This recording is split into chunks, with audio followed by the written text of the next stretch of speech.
Conway Twitty's name is etched in the very foundation of American country music. His deep, velvet voice, unmistakable presence, and emotional storytelling made him one of the most iconic and beloved voices of the 20th century.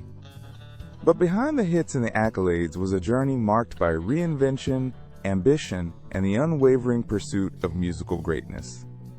This is the story of Conway Twitty. Born Harold Lloyd Jenkins on September 1, 1933, in Friars Point, Mississippi, he was named after the famous silent film actor Harold Lloyd. His father was a riverboat captain, and the family lived modestly.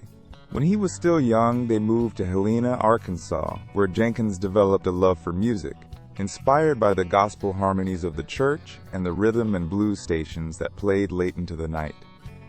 As a boy, Harold showed an incredible gift for music. He received his first guitar at age 4 and was soon teaching himself to play by ear. By the time he was 10, he had formed his first band, the Phillips County Ramblers. He also developed an early interest in baseball, and for a time, it seemed that sports might be his true calling. His athleticism earned him a baseball scholarship offer from the Philadelphia Phillies, but fate had other plans. Drafted into the U.S. Army during the Korean War, Harold served honorably, but music continued to tug at his heart. After his discharge from the military, Harold Jenkins set his sights on Nashville. But there was one problem. The name Harold Jenkins didn't sound like a star. He looked through a road map and picked 2 towns, Conway, Arkansas, and Twitty, Texas, and the name Conway Twitty was born. In 1958, he released It's Only Make Believe, a song he co-wrote with drummer Jack Nance. It shot to number 1 on the Billboard Pop chart and sold over 8 million copies worldwide. Suddenly, the world knew the name Conway Twitty, and Harold Jenkins was officially gone. Conway rode the wave of rock and roll through the late 1950s and early 60s, recording songs that mixed country heart with pop sensibility. Hits like Danny Boy, Lonely Blue Boy, and C'est C'est Bon made him a fixture on the charts. He appeared on Dick Clark's American Bandstand and performed with other rockabilly greats of the time. Yet, despite his success in pop music, Conway felt drawn to a different sound, one that reflected his Southern roots and deeper emotions. In 1965, he made a daring and controversial decision. He would leave rock behind and devote himself entirely to country music. Critics were skeptical. Few artists had made such a transition and succeeded, but Conway proved them wrong. His first major country hit, The Image of Me, was followed quickly by Next in Line and To See My Angel Cry. Each song carried a depth and richness that couldn't be ignored. Then came Hello Darlin' in 1970. The song became his signature, reaching number 1 on the country charts and staying there for 4 weeks. It was inducted into the Grammy Hall of Fame decades later. Whenever he stepped on stage, fans would rise as soon as he spoke the first 2 words, Hello Darlin'. His voice, a smooth baritone soaked in emotion, was like no other in country music. He wasn't just singing songs. He was telling stories, delivering heartbreak and hope in equal measure.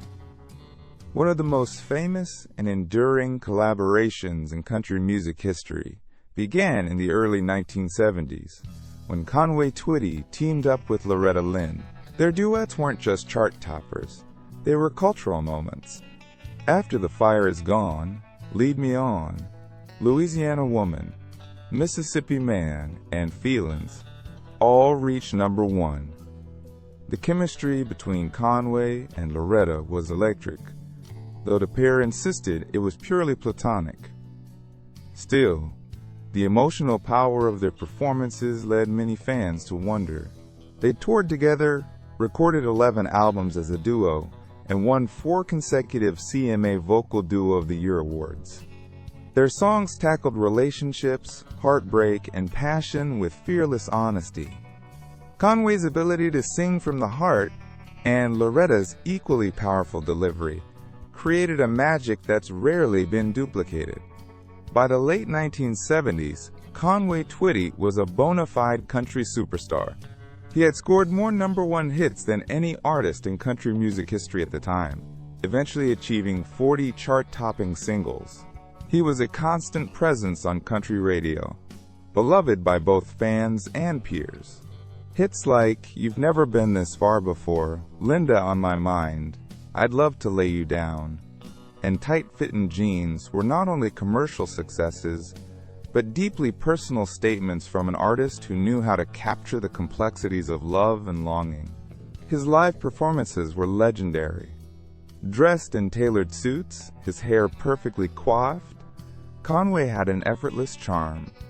He spoke softly, but carried a commanding presence. Women swooned, men respected him.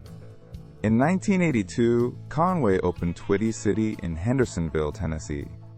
More than just a home or a museum, it was an entire compound designed to celebrate his career and allow fans to get closer to their idol. The complex included his mansion, gift shops, a museum of memorabilia, and even a chapel. Twitty City became a popular tourist attraction, drawing thousands each year. Conway would often stroll the grounds, shaking hands and taking photos with fans. It was his way of giving back to the people who had supported him for decades. Behind the spotlight, Conway was a devoted family man. He had 4 children and often spoke about the importance of fatherhood. Though his schedule was grueling, he made time for his family, and his children remained close to him throughout his life. His son Michael later followed in his footsteps, performing under the name Michael Twitty and continuing the family's musical legacy. As the 1980s rolled into the 90s, country music was changing. A new generation of artists was emerging, and while Conway's chart dominance began to fade, his influence remained undeniable. In 1993, while on tour, Conway became ill and collapsed on his tour bus. He was rushed to a hospital in Springfield, Missouri, where he died from an abdominal aneurysm on June 5, 1993, at the age of 59. His passing sent shockwaves through the music world. Tributes poured in from artists, fans, and industry leaders. He was mourned not just as a singer, but as a symbol of a golden era in country music. Conway Twitty left behind a towering legacy. With over 50 million records sold, 55 #1 singles across all genres, and a career that spanned 4 decades, he remains one of the most influential voices in country history. In 1999, he was posthumously inducted into the Country Music Hall of Fame. His music continues to be played, studied, and celebrated by fans of all ages. Songs like That's My Job, Goodbye Time, and Don't Call Him a Cowboy remain standards in country radio rotation. His ability to convey raw emotion, to tell a story in under 3 minutes, has rarely been matched. Conway's image is still widely seen on vintage posters, reissued albums, and tribute performances across the South and beyond. His name is synonymous with quality, authenticity, and country soul. More than a performer, Conway Twitty was a storyteller. His songs weren't just about heartache or romance. They were about life itself.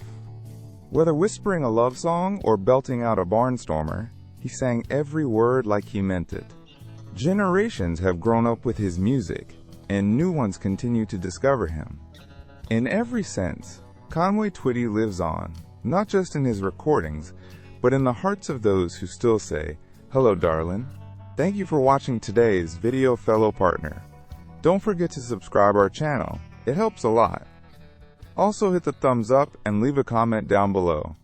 See you in the next one.